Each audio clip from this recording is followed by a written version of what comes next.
Did you ever need to see out a window but it's frozen? I will show you a trick. You wet your hand, or you don't even have to wet your hand. Oops, wait a minute. It's the other window. I can't do it on there. Darn. Well, that's not going to help us, is it?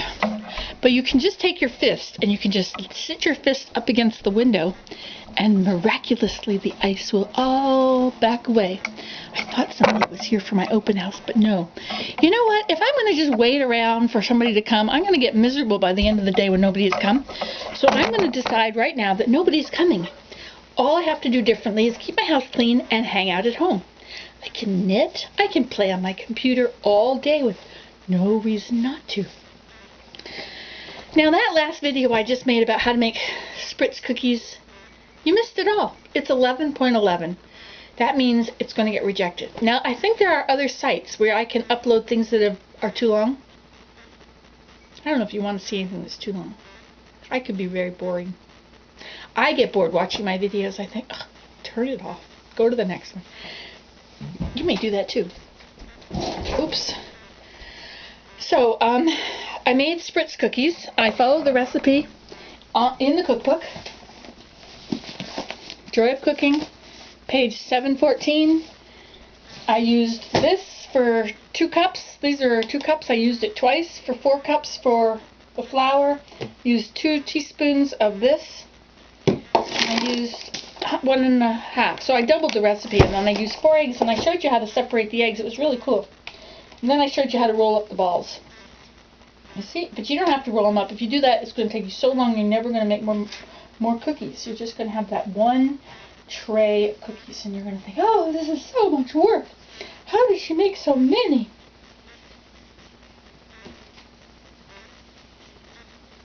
Now you've got me doing it. Okay, now when Spritz cook, they're going to stay exactly the shape that they were when you put them in the oven. So you may want to squish them down and make them look like cookies. Or you may not. See, these kind of look like peanut butter cookies because they got my fingerprints in them, right? Now you can, if you're really into it, you can take your handy dandy kitchen scissors and some maraschino cherries you used to be able to open, which are now too tough to open. Could you get that, Barbie, please?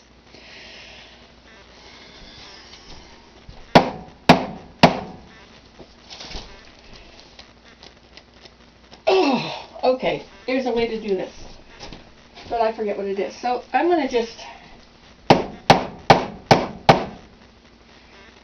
Oh, listen! Did you hear that lovely sound of pop? Pop goes the cherries. La da da da da da da. Okay, so now you can take your cherries and you could do something like this with them, or you could do it really fast on a chopping board. And you could put one cherry in the middle of each cookie. Do these look familiar now? Have you seen cookies that look like this before? I always like the cherry part the best. I do. Do you? I always want to eat the cherry. La la la la la la. Somebody said, what is this? Humming. For good grief. What is that about? I thought, what's wrong with humming? I know. Ask my kids and they'll say, don't hum. No, Mom, can you be quiet, please? I'm trying to listen to my rock and roll music here. Actually, that's not what my kids say. My kids are busy playing classical piano. You know what they do? They take the computer war games and stuff, and then they go into the computer and they find the music files, and they use one of those file it'll have it on. They use a notation program, and they'll make it into printed music, and then they print it out, or make it into sheet proof, and then they print it out, and they play it on the piano. There you are. See? Now, this is what, if you are Susie Homemaker, you know how to make these already. But if you're not, if you're a working mom, or just somebody with no time, you'll probably never make these at home anyway. You could just skip this video. But if you really, really want these shortbreads, they're called Spritz cookies. And they are cookie press cookies, but I did them without a cookie press because that means I'd have to search through my cupboard, and it's a little bit crowded in there. Okay, that's how to put your cherries on. Now we're going to cook them in the oven at... It's not at 724, that's the page number. 10 minutes or until lightly browned at 350 oven. I have to take my thing out of the oven now. Okay, but you don't need to watch all that, do you? I'll just get off now.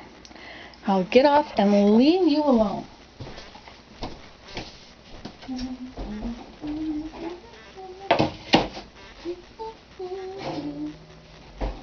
See, I'm doing my pot here. It's looking pretty good, isn't it?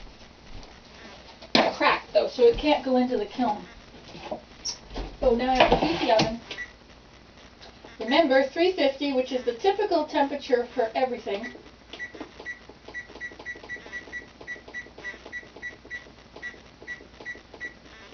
For all cookies and such. Okay, that's it. Ta-ta, darling.